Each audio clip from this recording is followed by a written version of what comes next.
If a mob boss was ever visiting a psychiatrist, he'd be in the trunk of his car by the end of the week, along with a psychiatrist. That would never happen. My name is Michael Francis, and I was a former capo in the Colombo crime family, one of the 5 New York Mafia, La Cosa Nostra families. I'm now residing in the Los Angeles area, and I'm here to be a movie critic.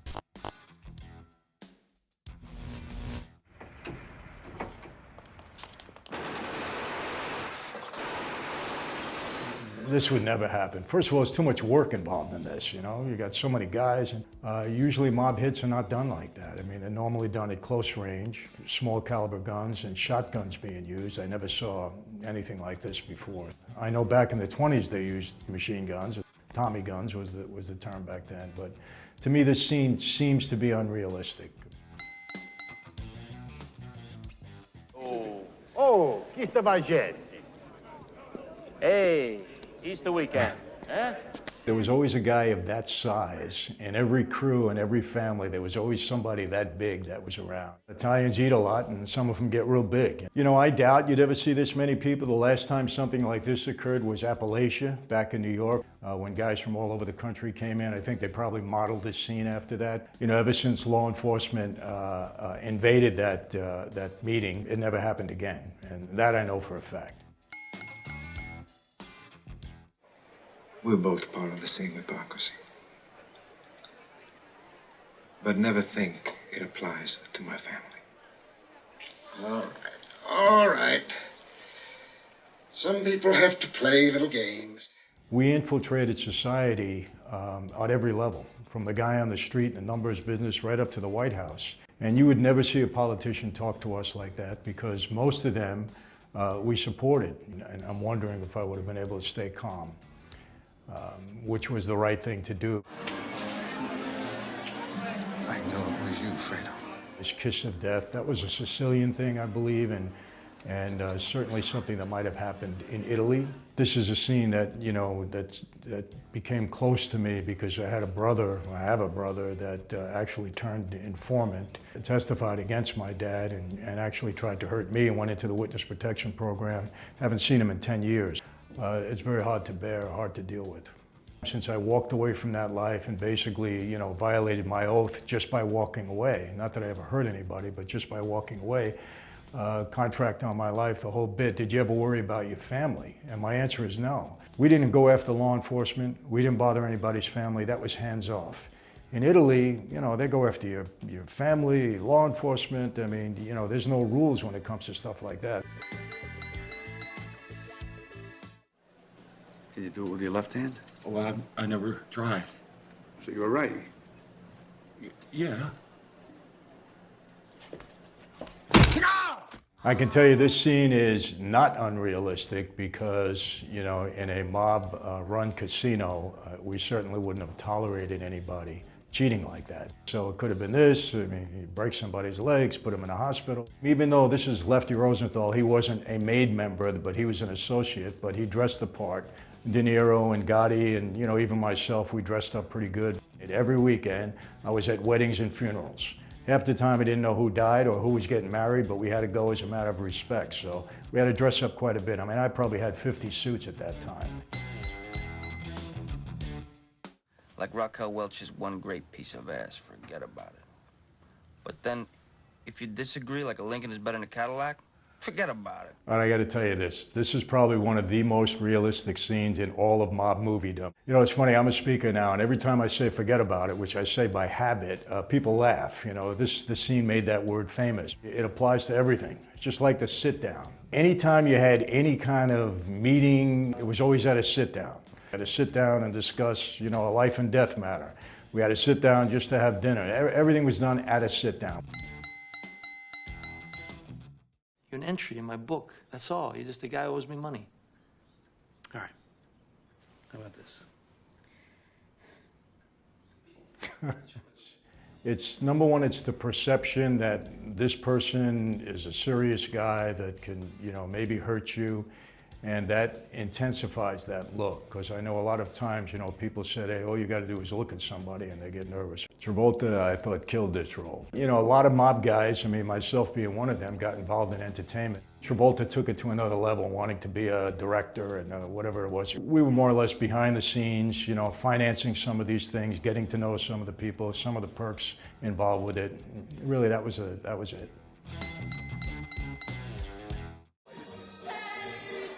And you had Nicky Eyes. What's up, guy? And Mikey Francesi.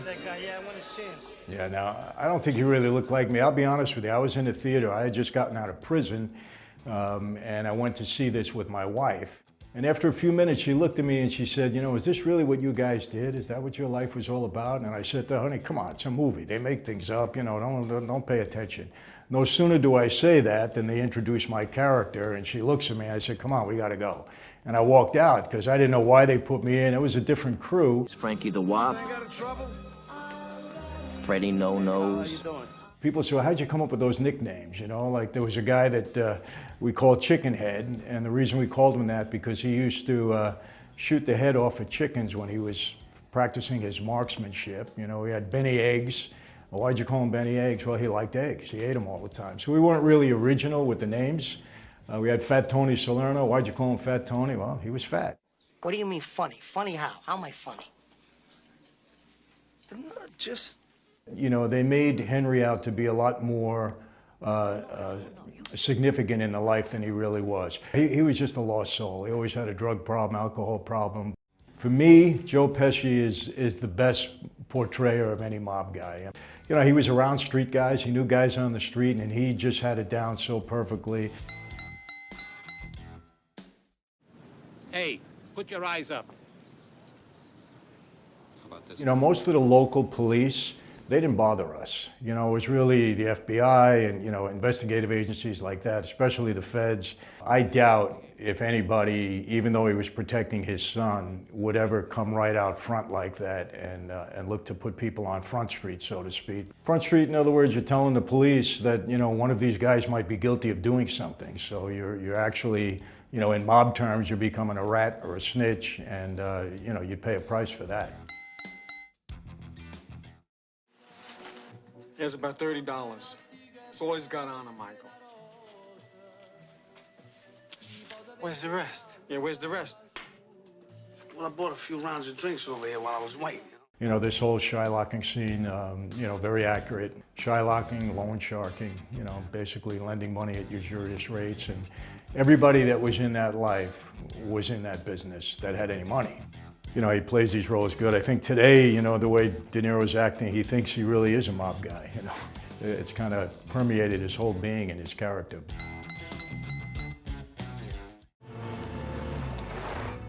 Where'd you get that truck? It fell off a truck.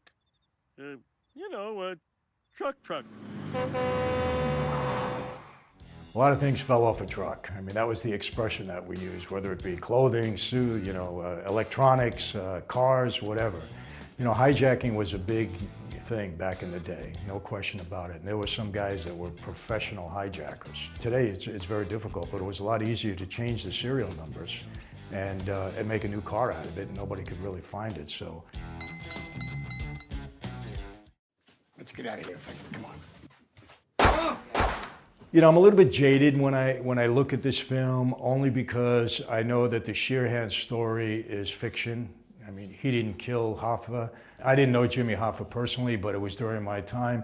But I do have insight into, you know, what really happened there. He was a hot-headed guy, and he was one of the most powerful guys in the country at that point. Remember this, you control the Teamsters in a big way, you control the country. You know, number one, you got zillions of dollars in your pension funds. You call a strike as a Teamster, you know, you got 2.5 million people stopping. Nothing gets delivered, everything stops, and that's a tremendous amount of power. The Joey Gallo killing, that was, because I know, you know, for a fact what happened there. Like I said, that was our time, and, you know, I was in the middle of that. I wasn't a shooter, don't get me wrong, but I knew it was our family. For him to be so, you know, out spoken about doing that. It was just so wrong. I mean, the scene was accurate. I mean, he did get killed in that way. He did get out into the street, and they did get him there, and his family was there, the whole thing. But Sheehan wasn't the shooter. You are, in effect, the mayor of Chicago. You've not simply been appointed to that position. I mean, he certainly looked the part. You know, everybody looks at Capone like he was a 40, 50-year-old guy. He was like 29 years old. He was in his 30s when he passed away, I think. You know, Capone was bigger than life in the movies. He wasn't bigger than life with us. I mean, nobody really regarded him. You know, even my father said, you know, we chased him out of Brooklyn. He went to Chicago. I mean, and my father's 103. So he was around all of these guys. You know, unfortunately, I get asked about all the time is about murder in that life, and I will tell you this, murder was taken very seriously, okay? It can only be approved by the boss. So I've been very, very fortunate to be here where I am now and not dead or in prison like just about all of my associates.